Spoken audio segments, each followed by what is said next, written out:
dari seorang perawat inilah saya harus mengubah masa depan saya, mengubah diri saya. Jadi memotivasi saya. Itulah tadi ceritanya kenapa sampai begitu jalan ceritanya gitu kan. Perawat tuh hanya kerjanya di rumah sakit. Di puskesmas, selesai kerja dinas pulang. Habis itu gitu-gitu aja hidupnya gitu kan. Nah ternyata tidak gitu kan, banyak hal yang memang bisa kita kembangkan sebagai diri kita sebagai seorang perawat.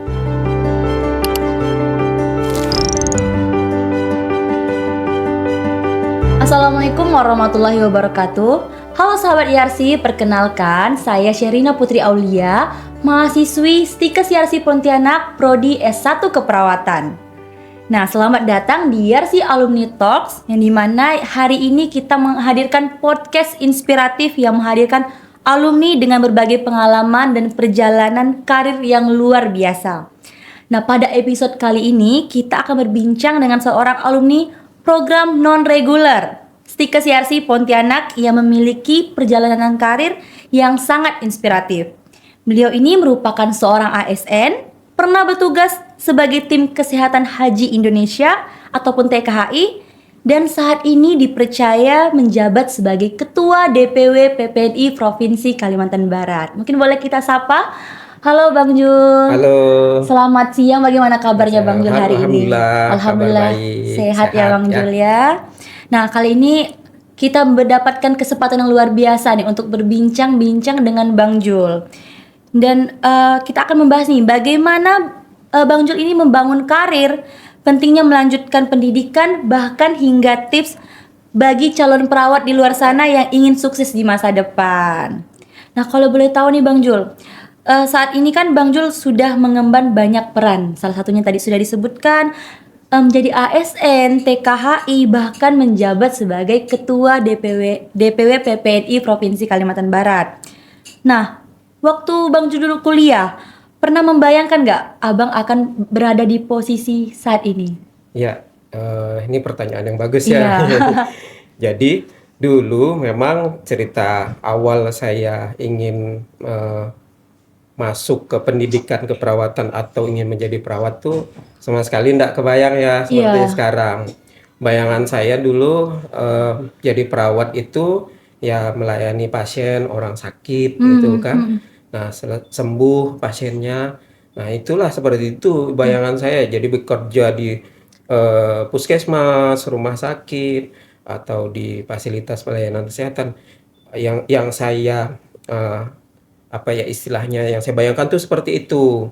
Nah, seiring berjalan dengan waktu gitu kan, saya pendidikan perawat kuliah, dulu masih SPK ya, jadi setara SMA. Oh, masih SPK waktu itu SPK, ya teman-teman? Ya itu setara SMA.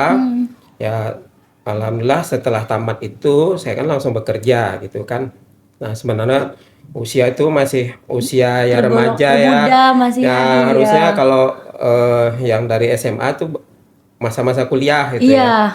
Nah, waktu itu sudah lulus sebagai perawat dari lulusan SPK, maka bekerja sebagai seorang perawat. Saya waktu itu alhamdulillah diterima menjadi CPNS di tahun sudah lama sekali 1999 SK saya pertama. Jadi bertugaslah saya waktu itu di Rumah Sakit Jiwa daerah Sungai Bangkong. Nah,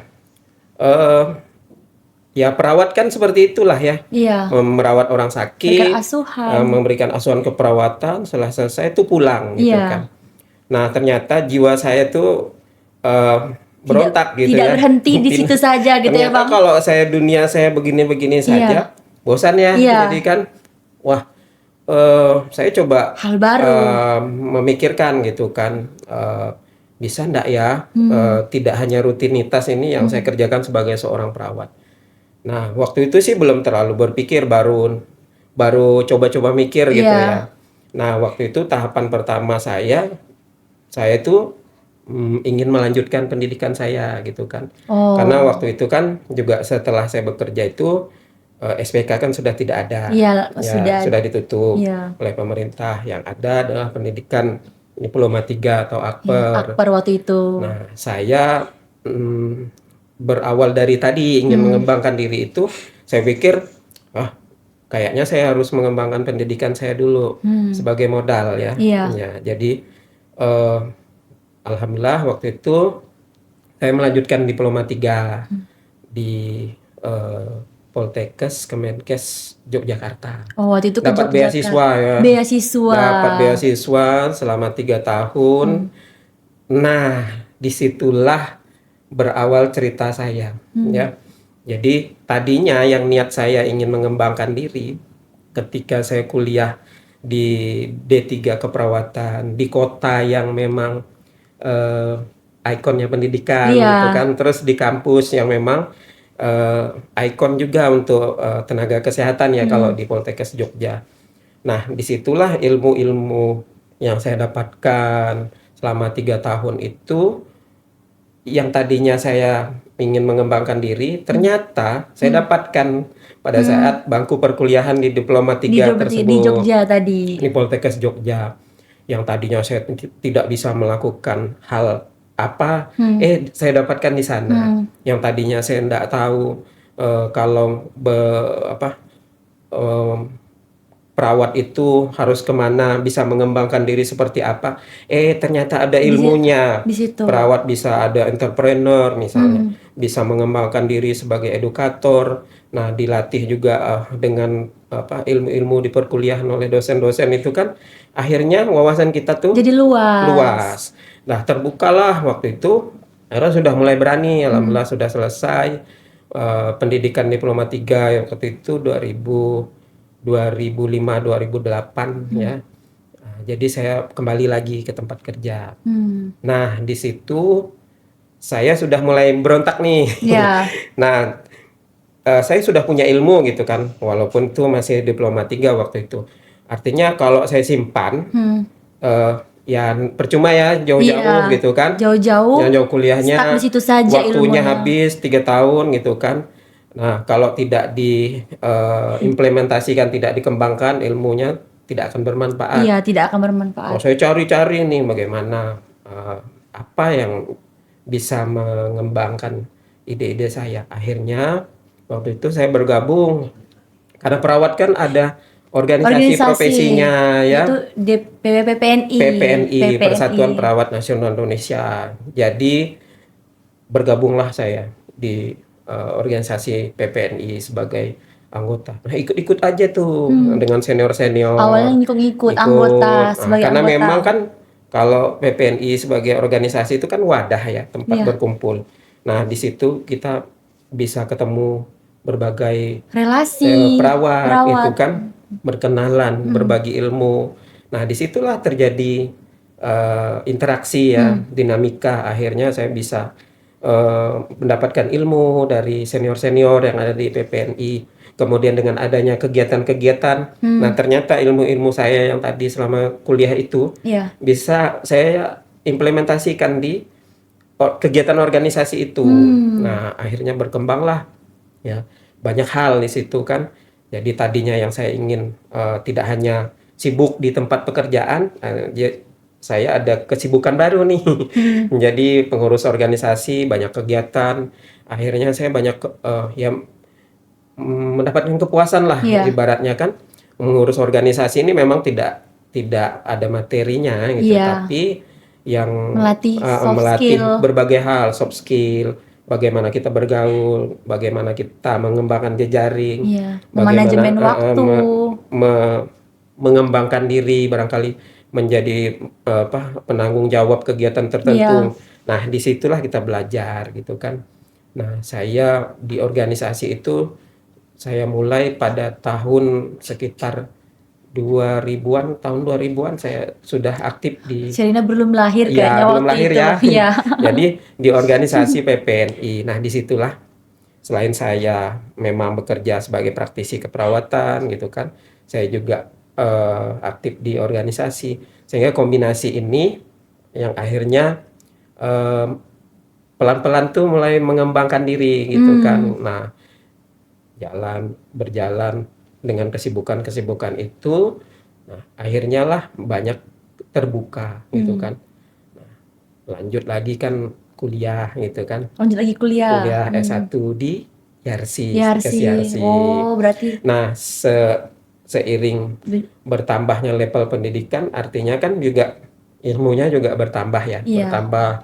Nah, selesai, alhamdulillah saya masuk di kelas non reguler non ya. reguler. Waktu itu angkatan pertama, ya sekitar kuliahnya itu 2 tahun setengah ya atau 5 semester. Melanjutkan D3 ke Melanjutkan S1 ya dari Bang ya. D3 ke S1.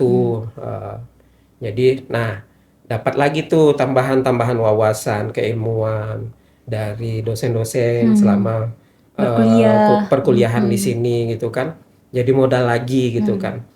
Nah, saya juga prinsip saya, nah ini barangkali adik-adik para perawat, kalau kita mengembangkan pendidikan itu jangan hanya berfokus Pada di pada bangku perkuliahan. pengembangan strata pendidikan Iya, saja. betul. Artinya pendidikan yang kita tempuh itu harus memberikan dampak perubahan kapasitas diri kita sebagai seorang perawat.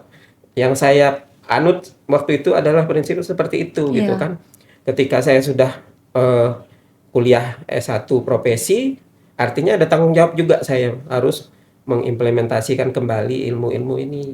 Nah, akhirnya berkembang lagi, saya kembangkan di kegiatan-kegiatan saya gitu kan, di organisasi, pelan-pelan akhirnya saya dipercaya menjadi pengurus gitu kan, Pengurus di PPNI. pengurus, kemudian mendapatkan amanah jabatan-jabatan tertentu, misalnya pernah dipercaya sebagai sekretaris PPNI Kota Pontianak, kemudian Ikatan Himpunan Perawat Kesehatan Jiwa saya pernah Pernah juga. menjadi sekretaris di PW PKJI Kalimantan Barat.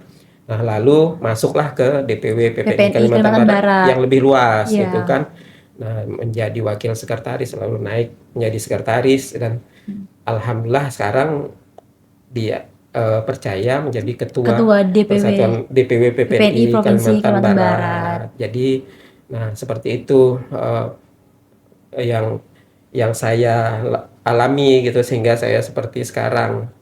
Jadi perjalanannya berawal dari keinginan ingin eh, tidak hanya menjadi perawat Iya. yang biasa-biasa saja. Nah, gitu. Jadi ada hal-hal lain yang bisa kita kerjakan. Betul, tapi ada beberapa nih dari cerita Bang Jul yang mungkin banyak sekali pengalamannya, mulai dari penerima beasiswa, ingin melanjutkan pendidikan dari D3. Dan itu sepertinya punya motivasi yang sangat kuat nih kayaknya Bang Jul. Dari SPK, selesai kuliah SPK, ingin melanjutkan pendidikan ke D3 ke luar pulau lagi nih. Di sini di Jogja konteksnya. Itu bagaimana motivasi Bang Jul untuk melanjutkan pendidikan, mendapatkan beasiswa lagi, dan itu merantau ya Bang Jul ya waktu itu ya, berarti merantau ke kota orang di Jogja. Bagaimana motivasi Bang Jul agar punya nekat untuk berkuliah seperti itu? Ya, motivasi awal saya itu kan ya ingin tadi, Iya. ingin meningkatkan kapasitas saya termasuk level pendidikan gitu kan. Nah, kebetulan yang memang waktu itu memang rezekinya ada seleksi gitu kan, untuk tugas belajar ke luar Jawa atau di Pulau Jawa di kota Yogyakarta gitu kan. Saya diseleksi, mengikuti seleksi, dan alhamdulillah lolos gitu kan. Artinya ya memang ada niat gitu kan, kita ada usaha, ya insya Allah itu akan ada jalan. Berarti terbuka. Bang Jul sebelumnya mencari informasinya sendiri nih berarti, atau Iya. mencari informasi sendiri? Memang waktu itu juga berbeda ya situasinya waktu itu, program-program pendidikan keperawatan tidak seperti sekarang. Kalau dulu belum banyak gitu, jadi kita harus cari sendiri, Mencari informasi sendiri. ya biaya sendiri gitu kadang-kadang kan. Jadi ya berbeda dengan sekarang ya, yang serba banyak, serba mudah untuk tinggal maunya saja kan. Kalau sekarang, kalau dulu benar-benar memang kalau kita ingin, kitalah yang berusaha. Iya betul. Berarti memang selain motivasi Bang Jul yang sangat kuat untuk belajar dan menambah ilmu, berarti ada sosok dukungan juga nih dari di balik layar, ke keluarga dan juga, ya kan sepertinya nih banyak dukungan nih. Ya, karena memang ya terus terang ya ini mungkin juga motivasi untuk adik-adik ya. Awalnya saya juga ya berasal dari keluarga yang biasa, sederhana. Jadi makanya motivasi saya untuk mengembangkan diri itu sangat kuat gitulah. Jadi saya harus ya berubah dari seorang perawat inilah saya harus mengubah masa depan saya, mengubah diri saya. Jadi memotivasi saya. Itulah tadi ceritanya kenapa sampai begitu jalan ceritanya Iya, gitu kan. Jadi betul. motivasi Motivasi memang sendiri dari dari diri diri sendiri sendiri. yang sangat kuat dan Ya. besar gitu ya Bang. Eh, ada satu alasan nih yang menurut Serina ingin ketahui dari Bang Jul. Apa yang membuat Bang Jul ini memilih profesi sebagai perawat? Ya, dulu Ya, ini sangat dulu ya waktu apa kecil yang itu ya, di rumah atau di kampung itu kan kita ada istilahnya Pak Mantri ya iya Pak dulu. Mantri dulu ya Nah, orang kita sebutnya. lihat tuh ketika saya main gitu kan masih Heeh. waktu itu masih SMP kan. SMP. Karena kan saya SPK, Hmm. setingkat SMA sekolah keperawatannya. Saya lihat tuh tetangga yang Pak Mantri gitu kan. Mereka banyak dicari orang gitu kan. Hmm. Terus orang tuh dalam kondisi minta pertolongan ibarat sakit, memerlukan bantuan. Nah, dengan keilmuan atau profesinya itu Pak Mantri atau seorang perawat itu bisa memberikan pertolongan sehingga ketika orang tuh sembuh gitu kan, orang tuh berterima kasih gitu. Sepertinya eh, menurut saya ah, mulia juga ya Iya, pekerjaan ini gitu kan. Ketika kita berikan. orang datang memerlukan pertolongan, kita melakukan tindakan tertentu, orang bisa tertolong, orang mengucapkan terima kasih. Nah, wah ini kayaknya pekerjaan yang mulia gitu kan. Iya. Nah, jadi disitulah awalnya saya pengen jadi seorang perawat itu. Kalau motivasinya cuma gara-gara melihat Mantri nih. Pernah nggak kan Bang Jul sudah lama nih menekuni bidang keperawatan, sudah dari tahun 1990-an ya, Ya, seperti itu ya. 90-an lah. Sampai sekarang nih Bang, Iya, masih aktif menjadi iya. sosok profesi perawat. Pernah nggak ada Bang Jul ini punya titik kayak apa ya, menyesal ya ataupun menyesali profesi keperawatan ini gitu? Alhamdulillah saya justru bersyukur ya saya menjadi seorang perawat. Iya, sangat bangga ya gitu Ya, ya Bang. saya seperti sekarang itu karena memang diawali oleh saya lahir sebagai seorang perawat. Jalan-jalan ini terbuka ketika saya Menjadi memaksimalkan pekerjaan saya sebagai seorang perawat, mengembangkan diri saya. Eh, Nggak ada, tidak ada rasa nggak ada penyesalan rasa sama sekali, penyesalan. Malah justru saya justru bangga. bangga dan bersyukur saya Betul. lahir menjadi seorang perawat, ditakdirkan menjadi seorang perawat sehingga banyak hal-hal terbuka sampai saat ini saya bisa bermanfaat untuk banyak orang. Ya itu nggak pernah ya Ya, enggak nyesal. pernah. Justru itu adalah hal yang membanggakan Iya, bagi diri sendiri dan malah memotivasi untuk diri Bang Jul iya, untuk bergerak maju lebih ke depan gitu ya. betul. Kalau dari banyak hal yang membanggakan nih bagi Bang Jul, apa yang paling membanggakan selama menekuni profesi perawat? Ya, yang pertama ya bagi saya ketika saya menjadi seorang perawat ada hal ya yang pernah saya alami gitu kan. Saya kan kerjanya di rumah sakit jiwa lah ya, Iya, melayani atau memberikan asuhan keperawatan jiwa. Jadi yang saya tangani itu adalah pasien-pasien dengan gangguan jiwa. Nah, itu kan unik ya, kalau iya, kita rawat gitu kan dengan baik. Nah, biasanya kan kita ya menganggap sepele ya. iya, Nah, ini ada satu titik waktu itu eh, ada pasien waktu itu ya saya cerita. Ada pasien seorang preman lah ya. iya. Dia dibawa ke rumah sakit jiwa itu karena ngamuk-ngamuk di daerah pasar gitu. Jadi ngamuk, kemudian gaduh gelisah, akhirnya dirawat Ke rumah rumah sakit sakit jiwa jiwa. tempat saya bekerja.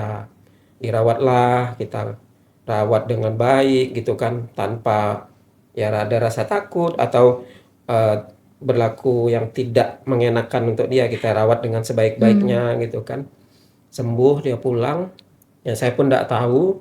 Wah, ketika ada satu waktu itu saya ingin pulang kampung gitu kan. Saya eh, di Perjalanan. perjalanan saya singgah gitu di suatu pasar gitu Iya. ya di Siantan gitu ya. Oh, ya di Jadi Siantan. saya ingin ke ATM gitu kan, tiba-tiba ada sosok besar gitu kan, Preman di situ. Preman. datang ke tempat saya, datangi saya, Pak Jul katanya, Pak Jul taruh aja motornya di situ, Oh, ini wilayah saya, ah, Pak Jul aman di sini, iya. motornya aman gitu. Waduh, saya bilang, wah, coba ya kalau Kalau misalnya memang memang ada merawatnya dengan tidak baik, iya, mungkin dia dia ingat, dendam, emosi iya, dengan kita, habis saya ya iya. waktu itu.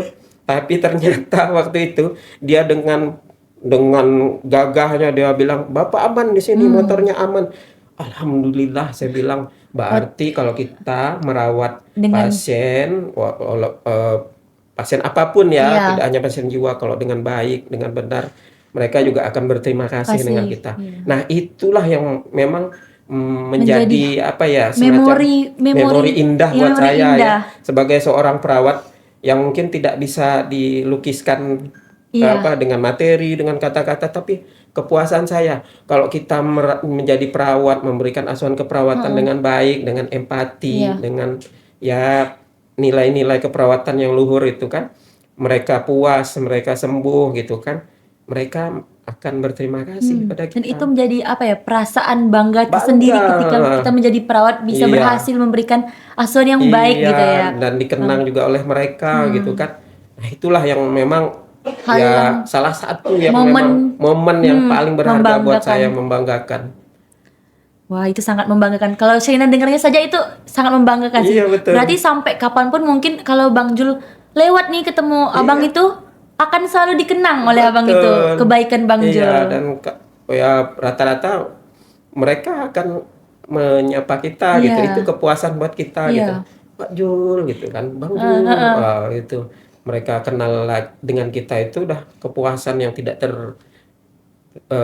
ter apa ya istilahnya, tidak terhingga buat Iya, kita, spesial lah. betul betul. Berarti sosok perawat ini bukanlah benar-benar sangat sosok yang mulia ya Bang Jul ya, sosok yang Betul. mulia sehingga bahkan mungkin durasinya sudah lama nih setelah keluar Iya, dari rumah sakit jiwa. nggak pernah kita ingat, Tidak pernah, mungkin Bang Jul pun lupa gitu lupa kan, kapan dia keluar. tapi dia ingat, Iya, sangat ingat sekali bagaimana Bang Jul padahal gitu. waktu dia dirawat juga misalnya kan sebentar misalnya. Iya, Saya juga nggak ingat iya, gitu. tapi dia Ingat. tetaplah apa ya, berarti benar-benar lah mungkin pesan kepada perawat yang memberikan asuhan keperawatan Betul. sehingga tidak hanya skill yang baik yang diingat tapi juga hati yang Hati mulia. yang mulia, Betul. dengan empati, dengan sentuhan-sentuhan yang baik. Insya Allah pasien-pasien kita juga akan menghargai. Ya itu memang tidak ternilai ya. Iya. Ya momen yang memang sangat membanggakan buat kita sebagai seorang perawat. Betul sekali. Nah, teman-teman di luar sana. Nah, Bang Jul, mungkin ya teman-teman di luar sana ini punya pendapat kalau perawat itu biasanya itu hanya kerja di rumah sakit. Padahal tidak demikian. Tadi Bang Jul bahkan sudah menyebutkan bahwasanya perawat itu sangat luas loh. Bahkan bisa jadi entrepreneur dan yang lain. Benarkah demikian Bang Jul? Oh benar sekali gitu kan. Nah dulu itulah awalnya memang saya seperti itu Iya, gitu kan. mengira Tadi saya cerita di iya, awal mengira bahwa kerja perawat tuh hanya kerjanya di di rumah rumah sakit, sakit. di puskesmas, selesai kerja dinas pulang. Habis itu gitu-gitu aja hidupnya Iya, gitu kan. Nah ternyata tidak gitu kan, banyak hal yang memang bisa kita kembangkan sebagai diri kita sebagai seorang perawat. Banyak peran dan fungsi kita yang bisa kita kembangkan. Tadi nursepreneur ya, dengan keilmuan kita bisa mengembangkan usaha-usaha yang di bidang kesehatan yang bisa bermanfaat untuk masyarakat. Kemudian dengan keilmuan kita, contoh seperti saya ya, Iya. jadi tidak hanya sebagai perawat gitu kan, saya juga bisa sebagai surveyor. Saya eh, sekarang sebagai surveyor akreditasi puskesmas, klinik itu kan. Nah, itu perawat ya. Bisa. Apalagi gitu. Banyak, alhamdulillah sekarang tadi dengan jalan cerita saya seperti itu yang saya sampaikan, niat saya ingin mengembangkan diri. Tuhan itu tidak akan tinggal diam gitu Iya. kan. Jadi usaha-usaha keras kita untuk mengembangkan diri nanti juga akan ada hasilnya. Iya. Berbanding lurus dengan hasil. Alhamdulillah sekarang saya menjadi edukator ya. Ya begini-begini juga punya channel ya, channel YouTube ya gitu kan. Itu dari ilmu kita sebagai seorang perawat bisa kita manfaatkan gitu kan untuk memberikan manfaat Iya, untuk memberikan edukasi. melalui misalnya konten-konten media sosial gitu kan. Itu 3 sudah Iya. ya. Nah, alhamdulillah juga misalnya juga saat ini saya juga sering diminta bantuan atau untuk menjadi misalnya fasilitator pelatihan terkait keperawatan, pelatihan terkait misalnya jabatan fungsional perawat. Nah, nggak kebayang kan Iya. waktu dulu kan. Bakal menjadi Ya, fasilitator untuk kegiatan seperti ya, itu. nah, yang misalnya audiennya itu bukan hanya perawat Iya. gitu kan. Saya nggak bayang Iya. dulunya gitu. Ternyata kita bisa gitu kan. Makanya jangan Jangan mau berorientasi bahwa perawat itu hanya bekerja di rumah di sakit. klinik. Ternyata kita itu banyak gitu kan yang bisa kita kembangkan gitu kan. Alhamdulillah yang saya alami gitu kan, jadi banyak hal yang bisa saya perankan sebagai seorang perawat. Nah, ini mudah-mudahan ya adik-adik yang lain juga bisa Iya, termotivasi lah termotivasi. ya, bahwa Perawat ini bisa membuka peluang ya Bang ya. apalagi Membuka kan peluang. sekarang ya Banyak ya, sekali. lulusan perawat nih banyak, misalnya rumah sakitnya sedikit, habis itu dah ya don. Ternyata banyak hal yang bisa kita kembangkan. Jangan menyerah Iya, gitu kan. jangan berhenti di situ saja Tapi gitu. memang harus kita upayakan, Iya. kita usahakan kembangkan diri Iya, dulu, kembangkan diri dulu. baru nanti kita akan terbuka ya. Kita akan melakukan apa itu. Jadi profesi perawat ini membuka peluang dan kesempatan yang sangat Banyak, luas. Asal ya. diri kita tuh mau berusaha, betul nggak Bang Jul? Nah, dari semua pengalaman ataupun momen yang sudah Bang Jul ceritakan nih, momen apa yang paling berkesan selama Bang Jul menjadi perawat? Tadi kan ada surveyor, fasilitator, edukator. Nah, momen apa dari keseluruhan itu? Ya, ini pertanyaannya menarik Iya. ini. Selain tadi ya momen-momen yang spesial ya. Iya. Ada satu lagi yang membuat saya tidak akan pernah menyesal menjadi Iya, seorang perawat. Tadi kan ditanya ya apakah menyesal. Nah, kebetulan karena saya Muslim gitu kan, di Indonesia gitu kan, ibadah haji itu kan dilaksanakan setiap tahun. Nah, di sana juga memerlukan tenaga kesehatan. Dan alhamdulillah sebagai perawat kita punya kesempatan untuk menjadi tenaga kesehatan haji gitu kan. Nah, alhamdulillah saya pernah bertugas sebagai petugas kesehatan haji tahun 2019. Nah, itulah momen yang memang barangkali seumur hidup yang mungkin akan saya kenang, bahwa menjadi perawat saya akhirnya bisa melayani jamaah haji di tanah suci gitu kan. Yang kalau saya mungkin tidak jadi perawat tidak akan bisa gitu, kecuali saya jadi jamaah gitu kan. Tapi kalau sebagai tenaga kesehatan atau di luar tenaga kesehatan aja tidak semuanya bisa jadi tenaga kesehatan haji. Betul. Hanya dokter, hanya perawat, hanya tenaga kesehatan tertentu. Nah, di pertengahan karir saya, alhamdulillah saya akhirnya bisa diberikan ditakdirkan juga menjadi tenaga kesehatan haji. Itu juga momen yang spesial ya. Saya pikir itu adalah ya kesan sebagai saya seorang perawat yang mungkin seumur hidup akan saya kenang gitu kan. Kalau saya tidak jadi perawat, tidak sampai saya ke sana, ke tanah suci melayani jamaah haji. Nah, itulah yang paling berkesan. Paling berkesan kita sebagai seorang perawat bisa menjadi tenaga kesehatan haji. Berarti memang banyak ya peluang, tidak hanya di rumah sakit teman-teman. Tidak. Pergi ke tanah suci merawat orang petugas sana juga bisa. Betul. Nah, tadi ada beberapa pasien yang Bang Jul ceritakan tadi, ada preman itu merupakan salah satu hal yang paling berkesan nih bagi Bang Jul. Namun mungkin sudah banyak sekali pasien yang Bang Jul tangani nih dari sejak tahun 1900 itu. Nah, ada tidak pasien ataupun keluarga pasien nih yang membuat Bang Jul tuh pada saat merawatnya itu membuat Bang Jul bangga menjadi perawat? Ya, Saya ya karena kembali tadi ya saya perawat jiwa. Oh, Jadi yang saya layani itu adalah pasien dengan dengan gangguan gangguan jiwa. jiwa, terus keluarga-keluarga yang mempunyai pasien dengan gangguan jiwa. Nah, tadi kan pertanyaannya, adakah Pasien eh, atau keluarga. pasien atau keluarga yang membuat ya saya pernah mendapatkan pasien itu sampai dalam satu keluarganya itu anaknya Memikir. 3 gangguan jiwa, kemudian orang tuanya bapaknya, jadi empat orang dalam rumah itu gitu Memiliki kan gangguan jiwa. mengalami gangguan Gangguan jiwa. jiwa. Nah itu harus ditolong gitu kan. Nah ketika kami waktu itu melakukan program perawatan dengan pendampingan, dengan eh, membantu ya tanda kutip membantu juga mengurus mereka ini kan tidak semua orang Iya, masyarakat juga bisa mau. membantu gitu. Iya. Akhirnya kita bisa harus yang memang turun di situ kami membantunya gitu kan.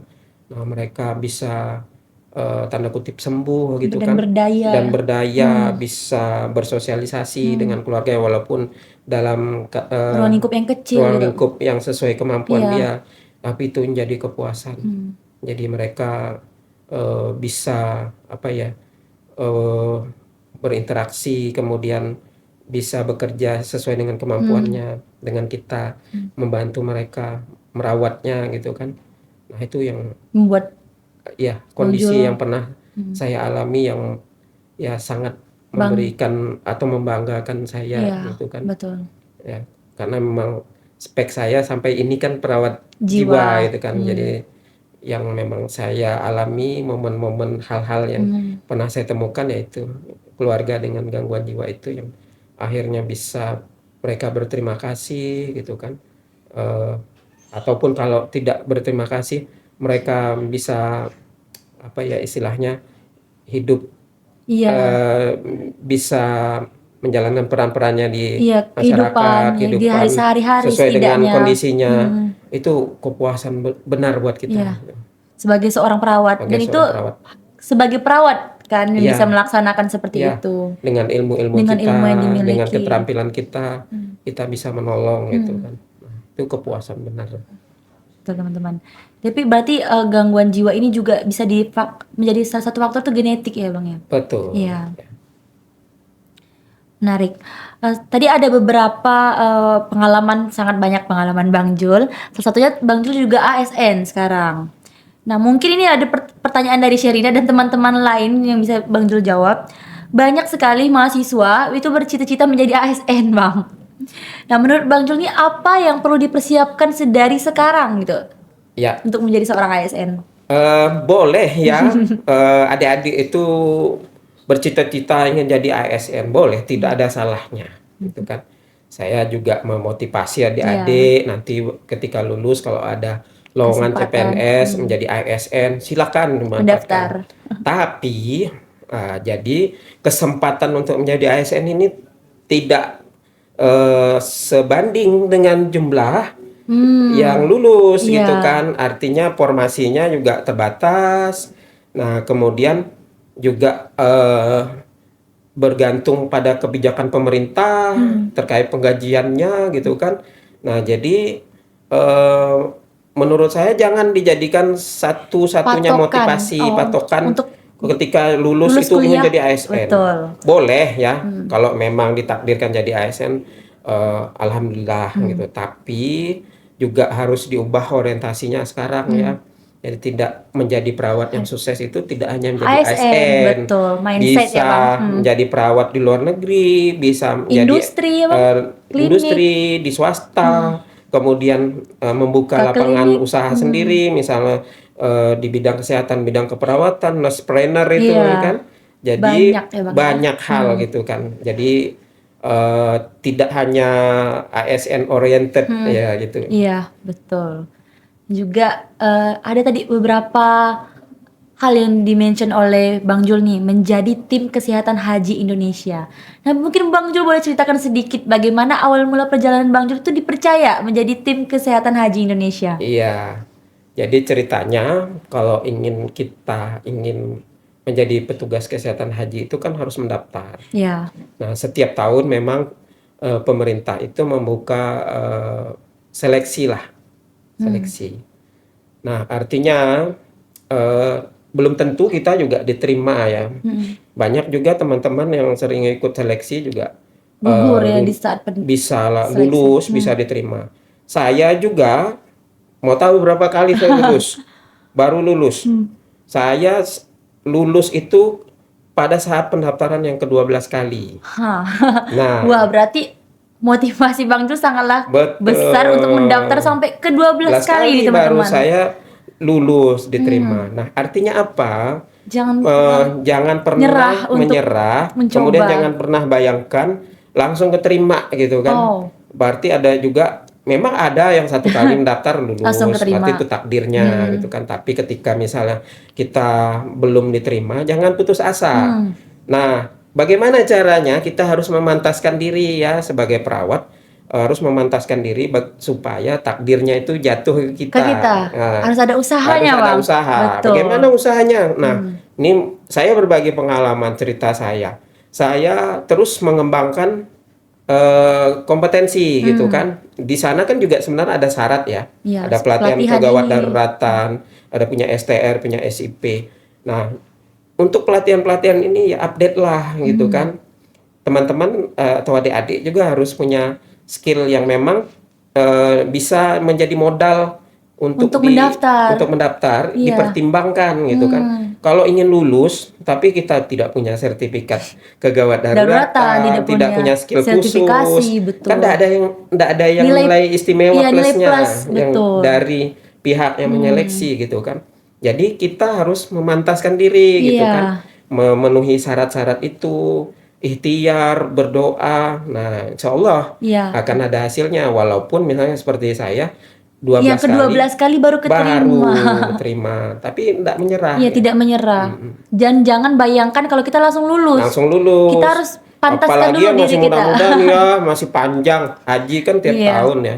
Jadi artinya kesempatannya masih luas. Jamaahnya aja daftar tunggu ya. Iya. Nah, kita juga kalau memang tahun ini misalnya mendaftar, ya tahun depan lagi. Daftar lagi. Pantaskan diri, ikhtiar. Update terus ilmunya, betul. Insya Allah itu tidak akan tinggal diam melihat usaha kita. Betul. Wah, kata-kata hari ini nih Bang, betul. Allah tidak akan diam ketika melihat usaha kita. Kalau perjalanan menjadi ketua DPW PPNI nih Bang, bagaimana awal mulanya Bang bisa dipercaya menjadi ketua DPW PPNI? Iya. Nah, ini juga pertanyaan menarik ya. Iya. Kenapa? Sebenarnya kan di keperawatan itu kan juga banyak tokoh-tokoh ya, yang barangkali ya menurut orang itu layaklah menjadi itu ya, menjadi ketua DPW PPNI Kalimantan Barat dalam skup se-Kalimantan Barat, satu provinsi yang dinaungi gitu kan. Nah, awalnya ya itu tadi artinya tidak serta-merta ya orang memberikan kepercayaan. Nah, saya merintisnya kan juga udah dari hampir separuh umur saya ya gitu kan. Jadi dari tahun 2000-an saya juga awalnya kan menjadi anggota join dulu.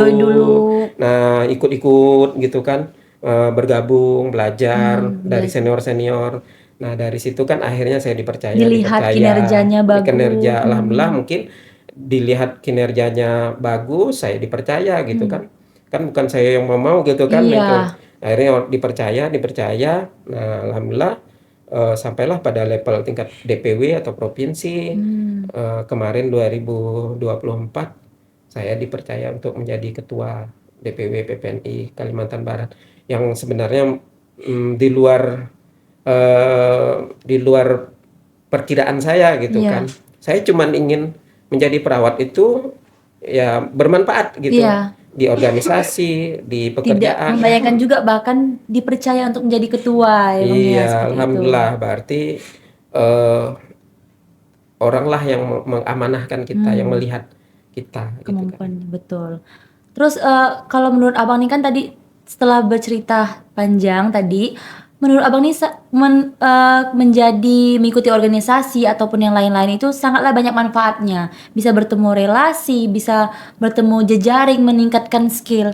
Menurut abang itu seberapa penting organisasi bagi abang? Menurut saya sangat penting. Sangat Sangat penting ya untuk adik-adik. Jadi karena di organisasi ini kita dilatih ya banyak hal. Iya. Seperti saya ya, pengalaman diri saya banyak berlatih. Dulu ya, ini saya cerita sama Sherin. Saya bukan siapa-siapa, ngomong aja nggak berani, Iya. itu kan. Apalagi ngomong di mimbar gitu kan, Dilihat tingkatnya, banyak orang. iya, nggak kebayang sekarang. Iya. Mungkin ada teman saya yang nggak nyangka ya. Tapi disitulah pelan-pelan kita dilatih gitu kan, bagaimana berkomunikasi, berelasi ya, membina jejaring, bagaimana memanajemen kegiatan ya, kita akhirnya apa ya, dilatih di situ, ditempa gitu Iya, kan. betul. Jadi sangat penting Iya, berorganisasi. organisasi. Kemampuan public speaking juga sangat berpengaruh ya bang ya. Betul. Jadi Pada pelan-pelan juga itu akan dilatih gitu kan. betul. Karena banyak kegiatan-kegiatan akhirnya memaksa kita harus Atau maju. iya, betul. akhirnya terlatih di situ. Jadi untuk adik-adik Iya, penting ya penting. berorganisasi. Sebagai seorang perawat ini penting sekali untuk mengikuti Iya. organisasi. Jadi bergabunglah nanti kalau sudah lulus ke organisasi profesi perawatnya, gitu kan. Betul. Jadi di situ akan banyak ilmu-ilmu, kemudian kemampuan soft skill tadi ya istilahnya, soft yang akan skill. terlatih ketika kita masuk di organisasi. Ya, itu pesan saya buat adik-adik. Wajib mengikuti Wajib. organisasi, betul. Tidak akan rugi. Tidak akan rugi karena banyak sekali ya bang ya manfaat-manfaat yang Betul, diberikan. ya. Serina juga sangat merasa nih bang. Ya. Selama mengikuti organisasi dari SMA Ya. sampai sekarang, Ada memang kan? mungkin perubahannya tidak bisa signifikan, Nggak, ya. tapi sedikit-sedikit itu membawa kita maju Adalah ke depan. ya, seperti motivasi itu. kita mengembangkan Betul. diri. Tadi abang itu dari awalnya SPK, setelah itu melanjutkan pendidikan di Yogyakarta, D3, setelah itu lanjut lagi S1 di Stikes Yarsi Pontianak. Menurut Bang Jul sendiri, mengapa penting melanjutkan pendidikan? Ya, tadi kan saya apa ya istilahnya, mindset saya ketika ingin melanjutkan pendidikan tidak hanya menaikkan level pendidikan kan, kebanyakan Iya, seperti itu kan. menaikkan jabatan Saya dari kah? D3 hanya ingin menaikkan ijazah saya, Iya. gelar saya menjadi S1, cukup situ. Jadi kalau saya mindset saya ketika saya meningkatkan level pendidikan saya itu harus sejajar dengan, harus ada tidak hanya gelarnya yang berkembang, ada bertambah, kemampuan. harus ada penambahan dari kemampuan kita. Betul. Harus upgrade juga keterampilan kita, kemudian harus ada imbas terhadap pengembangan diri kita. Betul. Gitu. Tidak hanya tok jabatan ataupun gelar ya. Jadi Bang. sangat penting juga melanjutkan pendidikan, tapi mindsetnya juga harus diubah ya. bahwa mindset itu tidak hanya ingin mendapatkan ijazah, menambah gelar, tapi bagaimana dengan pendidikan yang kita tempuh itu peningkatan upgrade kemampuan pendidikan, harus ada juga upgrade dari kapasitas diri kita. Betul. Nah, itu yang paling penting. Ya, memang sangat penting ya untuk seorang perawat untuk melanjutkan pendidikan itu tidak hanya sebagai ijazah saja gitu ya bang, tapi penting ya. Betul. Yang masih muda-muda. Iya. Wah, tidak terasa sudah banyak sekali nih bang kita berbincang-bincang. Mungkin satu kata yang menggambarkan profesi perawat bagi Bang Jul. Perawat itu adalah tugas mulia. Tugas mulia. Karena banyak sekali ya yang Bang Jul rasakan nih ketika Bang Jul menjadi seorang perawat. Maka dari itulah Bang Jul bilang perawat itu adalah tugas mulia. Moto hidup Bang Jul sampai sekarang. Moto hidup itu harus memberikan manfaat untuk banyak orang. Ya, hidup harus memberikan banyak manfaat kepada orang-orang. Tokoh yang menginspirasi Bang Jul untuk bisa bergerak sampai saat ini. Tokoh ada mungkin sosok inspiratif yang mungkin jadi panutan Bang Jul. Ya, kalau saat ini saya punya panutan ya, Bapak Menteri Kesehatan kita. Jadi beliau itu walaupun misalnya bukan bidang kesehatan, tapi beliau bertanggung jawab di bidang kesehatan, dia improve kemampuannya, memahami bidangnya gitu kan, dengan akhirnya bisa menjadi sosok yang mengubah kesehatan di Indonesia dengan energi gitu kan, dengan penuh dedikasi gitu kan, sehingga memberikan perkembangan gitu kan. Nah, saat ini tokoh idola saya itu Bapak Menteri Kesehatan, Bapak Budi Gunadi Sadikin. Oh, Pak Budi Dudadi Sadikin. Sadikin. Mungkin pernah lihat ya? Iya pernah. Keren kan? Terakhir nih Pak, terakhir nih Bang, 3 kata untuk Stikes YRC Pontianak. Stikes YRC Pontianak, apa ya, sebentar. 3 kata. 3 kata. Stikes YRC Pontianak, institusi pendidikan legend. Wah, betul. Sudah tidak terasa ya Bang ya, sudah lama nih kita berbincang-bincang. Sangat mungkin ini adalah waktu momen yang sangat berharga nih bagi Sherina sendiri juga, Iya. dapat berbincang-bincang, berkomunikasi dengan Bang Jul sendiri. Mungkin itu saja yang dapat kita ceritakan. Iya. Nanti di lain waktu akan kita hadirkan kembali teman-teman, sosok inspiratif yang bisa kita jadikan contoh perjalanan dan lika-liku hidupnya. Baiklah, mungkin terima kasih Bang Jul atas Terima kesempatannya. kasih Sherina dan adik-adik semuanya. Iya, sampai jumpa.